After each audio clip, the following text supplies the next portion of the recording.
Здравствуйте, дорогие ребята! Что же мы сегодня будем рисовать? Нам опять приготовлена загадка. Нельзя понюхать и сорвать. Цветочек этот аленький. Бывает он большой-большой, бывает очень маленький. И воду он совсем не пьет, а если выпьет, то умрет. Конечно же, это огонь.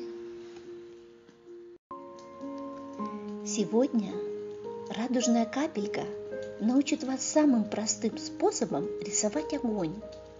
Начнем, как всегда, с капельки. Потом дорисуем еще 2.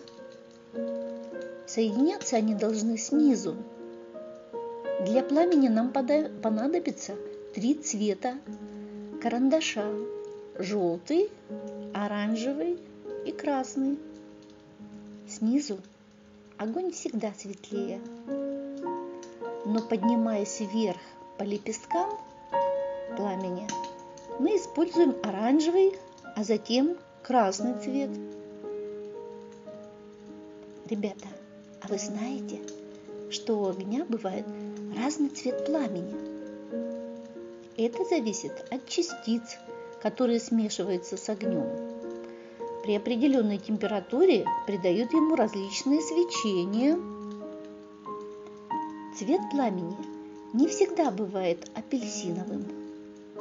Углеродные частицы придают ему желтое или оранжевое свечение.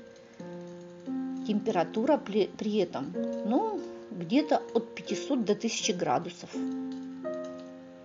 Но все меняется, когда температура огня увеличивается и становится больше 1300 градусов. Огонь при этом изменяет цвет, становится ярко-голубым, таким цветом горит газ. А если в огонь попадают частицы меди, они придают пламени зеленый цвет. А теперь можно нарисовать дрова.